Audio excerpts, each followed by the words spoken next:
দীর্ঘ 15-16 বছর হিন্দুদের উপরে কোনো বিএনপি জামাত হামলার কেউ কোনো উদাহরণ দেখাতে পারবে না।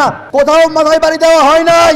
যত নিপীড়ন করেছে হাসিনা সরকার, কিন্তু হাসিনার বিরুদ্ধে কোনো প্রোগ্রাম করেনি, কারণ হাসিনাকে হিন্দুরা বেকায়দায় ফেলতে চায় নাই। আমার বিষয় হলো, হিন্দু ভাইয়েরা, হাসিনা আপনাদের প্রিয় কেন আর আমরাও প্রিয় কেন, আপনাদেরকে উত্তর দিতে হবে। আমি কবে আপনার মাথায় বাড়ি দিয়েছি আপনি আমাকে অপছন্দ করছেন? হাসিনা আপনার প্রিয়, ইউনূস সরকার আপনার অপ্রিয় কেন? ইউনূস সরকার কবে আপনার মাথায় বাড়ি দিয়েছে বলেন? এত বড় বড় প্রোগ্রাম করে সরকারকে বেকায়দায় ফেলতে চেয়েছেন। সরকার, ইউনূস সরকার ভিতরে নিয়ে গিয়ে বলেছে মানুষ হিসেবে সবাই যে বিচার পায় আপনারাও সেই বিচার পাবেন। কোন জায়গায় অপছন্দের কাজ হয়েছে আপনাদের সঙ্গে? এরকম করছেন কেন? আপনাদেরকে কি কম দেওয়া হয়েছে? 8% হিন্দু 32% চাকরি দখল করে আছে। আমরা কোনোদিন বলেছি ওদেরকে বাদ দাও? কোনোদিন বলেছি 8% হিন্দু কেন 32% চাকরি নিয়েছে? বলেন কিভাবে নিয়েছেন? মেধায় নিয়েছেন নাকি ষড়যন্ত্র করে নিয়েছেন? বলেন। ষড়যন্ত্র। বলেন। এই যে ইসকনের কথা বলা হচ্ছে, ইসকনের এজেন্ডাই হলো বিভিন্ন দপ্তরে দপ্তরে ইসকনের সদস্যদেরকে ঢুকানো। কেমনে 8% হিন্দু 32% হয়েছে আপনারা বুঝতে পারছেন? ন্যায় বিচার প্রত্যাশা করেন, ন্যায় বিচারের কথা শুনবেন। আমরা কেমনি ন্যায় বিচার করব? ভালো করে শোনেন। আপনি লাঠি হাতে নেন, অস্ত্র হাতে নেন, কুপায়ে কুপায়ে সাইফুল ইসলামকে হত্যা করেছেন। আমি বলবো আপনাকে আমি হত্যা করব না, আপনাকে আমি মারব না, আপনাকে আমি কাটবো না, পুরা রাস্তা ছেড়ে দিয়ে থাকবো, কিন্তু সারাক্ষণ মার খাবো এইরকমও না। আমরা, আমাদের ভাইয়েরা সারাক্ষণ ফেসবুকে কমেন্ট করছে যে হিন্দুদের এই সহিংসতার প্রতিবাদে এইটাকে শুধু ইসকন বলার কারণ নাই, এইটাকে শুধুমাত্র হিন্দু জাগরণী মঞ্চ বলার কারণ নাই। এই দুইটা সংগঠন বিলুপ্ত হলে আরেকটা নতুন সংগঠন বানাবে। হিন্দু ভাইরা বলছি ষড়যন্ত্র বন্ধ করতে হবে। আজকে আমাদের ভাইরা আমাদেরকে প্রস্তাব করছে, বলছে হিন্দুরা সন্ত্রাসী কার্যক্রম বন্ধ না করলে তাদের দোকান থেকে আর মিষ্টি খাবো না, বলছে তাদের দোকান থেকে দই খাবো না, বলছে তাদের দোকান থেকে কাপড় কিনবো না, তাদের দোকানে চুল কাটবো না। এইবার বলেন, 8% মানুষ হয়ে 92% মানুষের কাছে ব্যবসা করতেন, বলেন সেই 92% মানুষের ব্যবসা আপনারা ছেড়ে দিবেন কিনা? বলেন ছাড়বেন কিনা? ছাড়বেন কিনা? হিন্দুদের উচিত কি শোনেন হিন্দু ভাইরা, যারা এই হত্যার জড়িত, আমরা নাম বললাম, ভিডিওতে রয়েছে, হিন্দুদের উচিত নিজেরা এদেরকে আটক করা, আটক করে নিজেরাই বিচার করা উচিত ছিল হিন্দুদের। যদি বাঁচতে চান এইটাই একমাত্র সমাধান। আমরা বিচার করব না, হিন্দুদের বিচার হিন্দুদেরকে করতে হবে। আমরা যেটা করব, আমাদের সঙ্গে শত্রুতা করলে আমরা বন্ধুত্ব বন্ধ করব, আমরা একসঙ্গে চলবো না, আপনাদের সঙ্গে খাবো না, আপনাদের কাপড় কিনবো না, আপনাদের দোকানে মিষ্টি কিনবো না। দেখি আপনারা ব্যবসা বাণিজ্য করেন। ভারত ওই পাশ থেকে শুভেন্দু উস্কানি দিচ্ছে, সীমান্ত বন্ধ করে দেবে। আমি বলি শুভেন্দু, সীমান্ত বন্ধ করো। দীর্ঘদিন ভারতে আমাদের মানুষরা যায় না, বারবার নিউজ হচ্ছে কলকাতার ব্যবসায়ীরা মাছি মারছে, কলকাতার ব্যবসায়ীরা না খেয়ে মরছে। এখন বলেন শুভেন্দুর বিচার আমি করব নাকি কলকাতাবাসী করবে? ধোলাই দিবেনি শুভেন্দুরে? আপনারা খুব আশ্চর্য হবেন না, শুভেন্দুরে গণধোলাই দেবে কলকাতাবাসী খুব তাড়াতাড়ি। অলরেডি তৃণমূল বলেছে যে শুভেন্দুকে তৃণমূল কংগ্রেস প্রতিহত করবে যদি সীমান্ত বন্ধ করতে চায়। আপনারা যদি সীমান্ত বন্ধই করেন, এইখানে সবাই একসঙ্গে আমরা কি বলবো? আলহামদুলিল্লাহ। কি বলবো? আলহামদুলিল্লাহ। কারণ ওই সীমান্ত দিয়ে মাদক দিয়ে, ইয়াবা দিয়ে আমাদের যুব সমাজকে ধ্বংস করা হয়। আবরার ফাহাদ হত্যার অন্যতম আসামি নাম কি? অমিত শাহ। এই অমিত শাহ একজন ইসকনের সদস্য ছিল। আমরা কখনোই ওই অবজারভেশন নেইনি যে আবরার ফাহাদকে ইসকন হত্যা করেছে, অথচ দেখেন সেখানে তাদের হাত রয়েছে। এরপরে সিলেটে মুসলমানদের উপরে গুলিবর্ষণ করেছিল কারা বলেন তো? ইসকন মন্দির থেকে। স্বামীবাগে তারাবি নামাজের উপরে হামলা করেছিল কারা? ইসকনিরা। ইসকনে। এইরকম অনেক ঘটনা রয়েছে যেগুলো ইসকনের তাণ্ডব।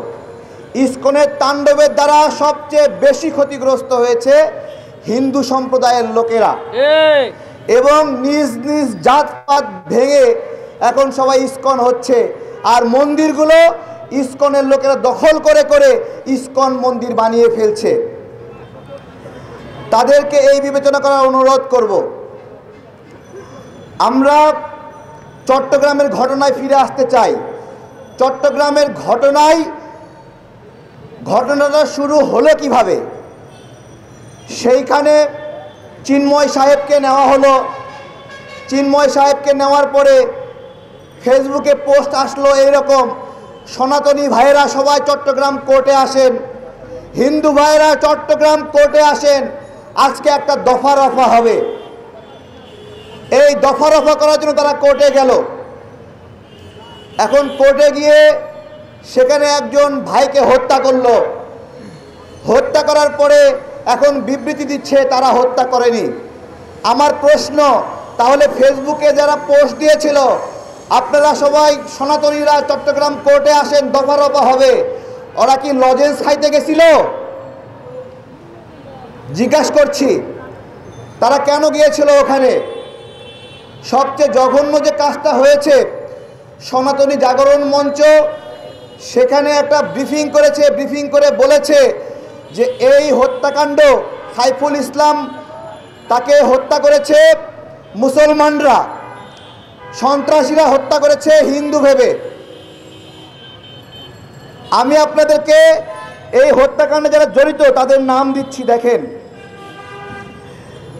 সনাতনী জাগরণী মঞ্চ বলল হিন্দুরা হিন্দু ভেবে তাকে হত্যা করা হয়েছে। তাকে হত্যার সঙ্গে জড়িত যাদের ভিডিও থেকে নাম এসেছে এর মধ্যে বিকাশ দে, তার বাবা মনোরঞ্জন দে হাজারীগলির, এরপরে সুমন নন্দী চট্টগ্রাম মেথরপট্টির, শুভকান্তি দাস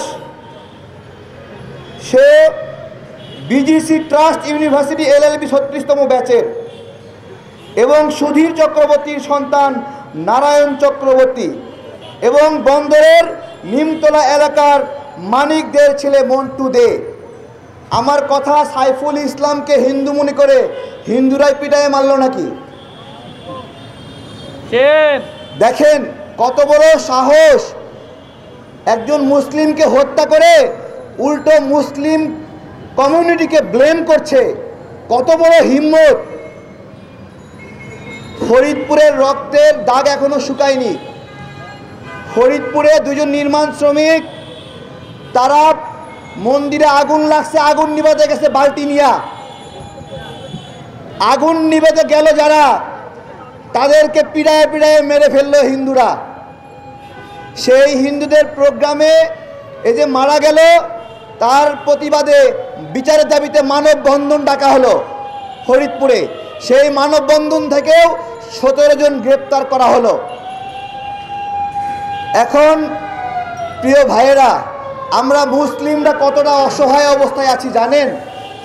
পূজা হিন্দুদের, আতঙ্কে থাকি আমরা মুসলমানরা। চিন্তা করতে পারেন, পূজা হিন্দুদের, আতঙ্কে কারা থাকে? আমরা মুসলমানরা আতঙ্কে থাকি। আমরা শখ করে মন্দির পাহারা দেই? বলেন, শখ করে মন্দির পাহারা দেই? শখ করে মন্দির পাহারা দেই না।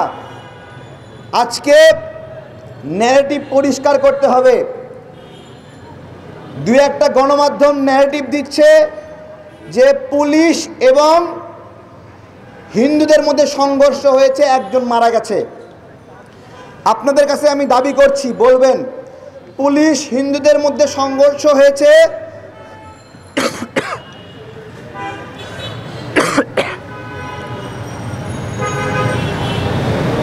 পুলিশ এবং হিন্দুদের মধ্যে সংঘর্ষ হয়েছে, একজন মারা গেছে। এই কথার দ্বারা কি বোঝা যায়? ইতিপূর্বে ছাত্র পুলিশের সংঘর্ষে একজন মারা গেছে, সেই কথায় কি বুঝতাম? যে পুলিশের গুলিতে ছাত্ররা একজন মারা গেছে। গণমাধ্যমগুলো নিউজ করেছে পুলিশ এবং হিন্দুদের সংঘর্ষে একজন মারা গেছে। এই কথার দ্বারা স্পষ্ট বোঝা যায় পুলিশের গুলিতে একজন হিন্দু মারা গেছে। দেখেন পুরা একজন মুসলিম হত্যার ঘটনাকে কিভাবে পুরা উল্টায় দেওয়া হলো। 10 বছর পরে এই নিউজ হাতে নিয়ে কেউ বুঝতেই পারবে না 10 বছর আগে এইখানে সাইফুল ইসলাম নামে কেউ খুন হয়েছিল। গণমাধ্যম ভাইদেরকে বলছি, এ কেমন ন্যায় বিচার করলেন মুসলমানদের উপরে? আপনাদের প্রতি আমাদের জিজ্ঞাসা। ওইখানে সনাতনী জাগরণী মঞ্চ তারা বক্তব্য দিয়েছে যে সাইফুল ইসলামকে হিন্দু ভেবে মেরে ফেলা হয়েছে। আপনি সনাতনী জাগরণী মঞ্চের নামটা কোট করলেন না, নাম কোট না করে নিউজ ছাপাই দিলেন যে সাইফুল ইসলামকে হিন্দু মনে করে পিটায় মারা ফেলা হয়েছে। আসলে কি তাই ছিল? সাইফুল ইসলাম মসজিদ থেকে বের হচ্ছিল, দেখছিল মসজিদে হামলা হচ্ছে, সে হামলা না করার জন্য অনুরোধ করেছে। সে হামলা কি এটা? হ্যাঁ, খুন নয়, সংঘর্ষ। কিসের এটা? অপব্যাখ্যা করা হয়েছে। ও, এটা হলো এই যে ডেইলি স্টার লিখেছে খুন নয় সংঘর্ষ, বুঝতে পেরেছে?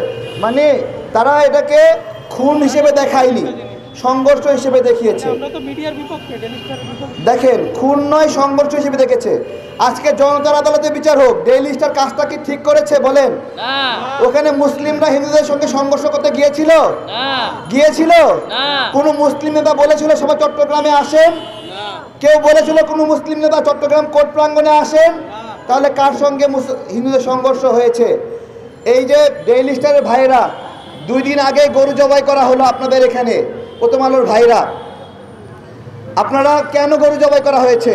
ঠিক এই ন্যারেটিভগুলোর কারণে, এই বয়ানগুলোর কারণে।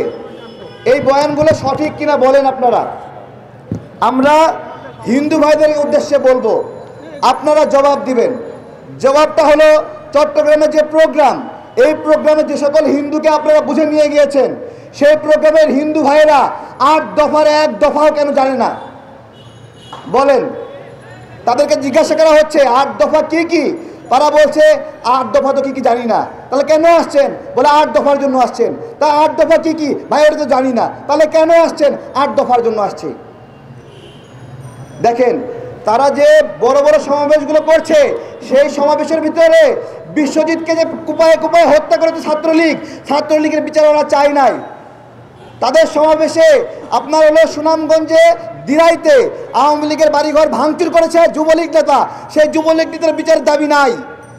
তাদের সমাবেশে ওই 8 দফার মধ্যে ব্রাহ্মণবাড়িয়া নাসিরনগরে যে তাদের ঘর ভেঙে তছনছ করে দিয়েছে আওয়ামী লীগ নেতা, এবং সেই আওয়ামী লীগ নেতাকে শেখ হাসিনা নমিনেশন দিয়েছিল, বিচারের দাবির মধ্যে ওইটা নাই।